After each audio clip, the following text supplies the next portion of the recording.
Na aula anterior sobre geometria analítica, nós vimos as coordenadas na reta. Agora, nós vamos ver as coordenadas no plano. Então, pessoal, a gente já viu as retas, o eixo horizontal, que chama o eixo das abscissas, com o x, né? Agora nós vamos falar sobre o plano. Então, nós vamos ter que acrescentar um eixo vertical no nosso sistema, né? E é o eixo das ordenadas. Temos que colocar essas letrinhas em todo o gráfico, tá, gente? E agora vamos aqui à numeração. Essas distâncias têm que serem iguais. Isso aqui é infinito, né? Lembrando aí. Agora, a direita é números positivos. A esquerda são números negativos.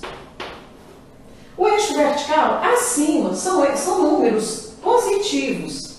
E abaixo, números negativos. Aqui é o primeiro quadrante, aqui é o segundo quadrante, terceiro e quarto quadrante. Aqui vão ser representados pares ordenados dessa forma, sempre o x primeiro.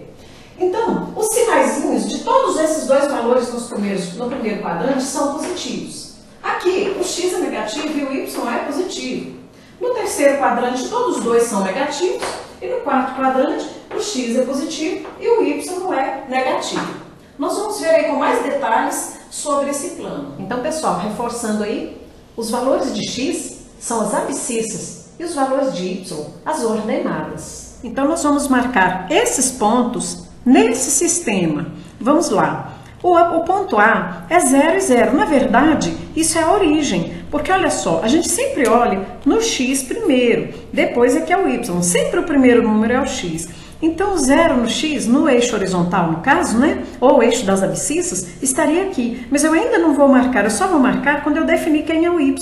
Mas o y também é 0. Então, beleza, o ponto está aqui, que é o ponto A. Agora, o ponto B é 2 e menos 1/2. Quem é o 2? Onde que está o 2 no eixo horizontal? Aqui. E menos 1/2. Menos 1/2 eu vou descer aqui mais ou menos 1,5. Ó, olha só, né? Eu posso fazer isso, ó. Então, tá aqui o ponto B.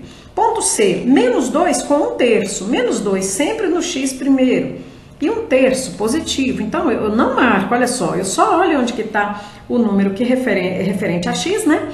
E agora eu vou subir 1/3 de unidade, mais ou menos por aqui. Essas medidazinhas têm que ser iguais, tá, gente? Letra D, o ponto D, menos 1 com menos 3. Menos 1 tá aqui, no x, e menos 3 aqui. Então, o ponto D tá aqui. Ponto E, 0. Onde é o 0? Aqui. 0 com 3. 1, 2, 3. Tá aqui o ponto E. E o ponto F é 4 com 0. Então, estaria aqui o ponto F, né? Se tiver um 0 em uma das coordenadas, o ponto vai ficar em cima de um dos eixos. Por exemplo, se o x vale 0, o ponto vai ficar em cima do eixo dos y. Já se o y vale 0, o ponto vai ficar em cima do eixo dos x. Agora, pessoal, ao contrário, os pontos já estão marcados e eu quero saber quais são as suas coordenadas. Então, o A, por exemplo, olha só, o x, ele está no 0, não é mesmo? Então, já podemos pôr o zerinho aqui no x. E o y, ele está no 1. Gente, não é obrigado a colocar os números aqui não, tá? 1, 2, 3, porque senão fica muito embolado. O ponto B, ó, menos 2 com 0. Né? Olha só, menos 2 no x e 0 no y. O ponto C, menos 3 com menos 1. Olha só, menos 3 com menos 1. Então, tá aqui, né? E o ponto D, 2 com menos 2. Reparem que a gente sempre está falando os valores de x primeiro. Nós vamos comentar aqui um pouquinho sobre a bissetriz dos quadrantes ímpares e a bissetriz dos quadrantes pares. Vamos traçar esses pontos aqui, então. 2 com 2, olha só. 2 no x... 2 com y. Então, o ponto A está aqui, né? E menos 1 com menos 1. Menos 1 está aqui e menos 1 está aqui. Se a gente unir esses pontos, nós vamos traçar a bissetriz dos quadrantes ímpares, quer dizer, primeiro quadrante, né? E terceiro quadrante. Agora esse aqui, 2 com menos 2, olha só, o 2 está aqui.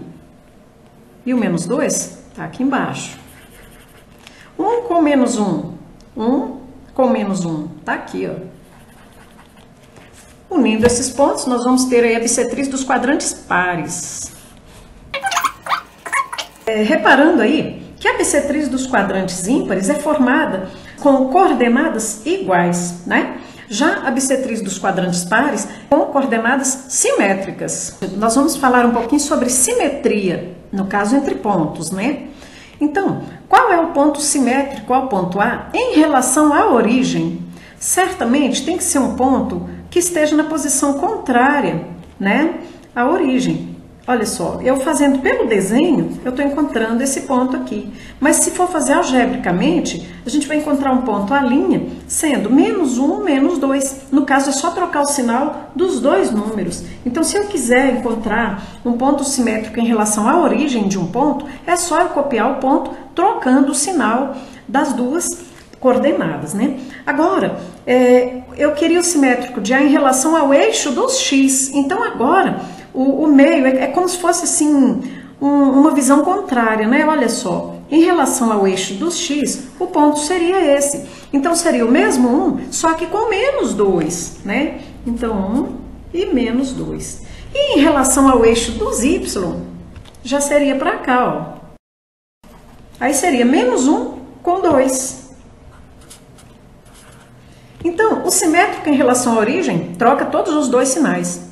O simétrico em relação ao eixo dos y troca o sinal do x. E o simétrico em relação ao eixo dos x troca o sinal do y. Então, gente, eu tenho esse ponto P com coordenadas desconhecidas por enquanto, mas o exercício está dizendo que esse ponto pertence ao primeiro quadrante. Então, ele está querendo saber quem é x para essa condição ser atendida. Para as coordenadas, todas duas pertencerem ao primeiro quadrante, todas duas têm que serem positivas, não é mesmo? Então, nós vamos falar que x mais 1 tem que ser maior que 0, que 2x menos 5 tem que ser maior que 0. E nós vamos resolver essas duas equações, x tem que ser maior que 1. E no caso aqui, 2x tem que ser maior que 5. O 5 está negativo, passa para lá positivo. X, então, tem que ser maior do que 5 meios. Então, qual das duas? X é maior que 1 ou x é maior que 5 meios? Tem que ser x é maior que 5 meios, porque 5 meios é maior que 1. Então, x tem que ser maior do que 5 meios para poder esse ponto pertencer ao primeiro quadrante. Agora, outro, o ponto Q, essas letrinhas, gente, pode ser qualquer letra, tá? Desde que sejam maiúsculas, porque ponto tem que ser representado por letra maiúscula, né? Agora, ele quer que esse ponto esteja contido no eixo vertical. Para isso acontecer, quer dizer que o valor de x tem que ser igual a 0. Então, nós vamos falar que 2k menos 1 tem que ser igual a 0. 2k é igual a 1, né? E k é igual a 1 sobre 2. Então, quer dizer que k tem que ser igual a 1 meio, para poder, então, esse ponto pertencer ao eixo vertical, que é o eixo das ordenadas. Agora, o terceiro aqui, o ponto R, ele deu a abscissa 3 e a ordenada a gente não sabe, mas ele afirmou para nós que esse ponto está na bissetriz dos quadrantes ímpares. Para isso acontecer, quer dizer que esse valor tem que ser igual a esse. Então, k mais 2 tem que ser igual a 3. Porque lembrando aí, né, que os valores da bissetriz dos quadrantes ímpares são iguais. Então, k mais 2 tem que ser igual a 3. K tem que ser igual a 3 menos 2, né? E k, então, é igual a 1. É isso aí. E mais uma amostrinha aí de exercício, né? Claro que muito pouco, temos que pesquisar bastante. O mais importante é saber bem a marcação desses pontos. Então, gente, prosseguindo aí nosso estudo de geometria analítica, o próximo assunto vai ser distância entre pontos no plano. Por hoje é só. Obrigada a todos e até o próximo tópico.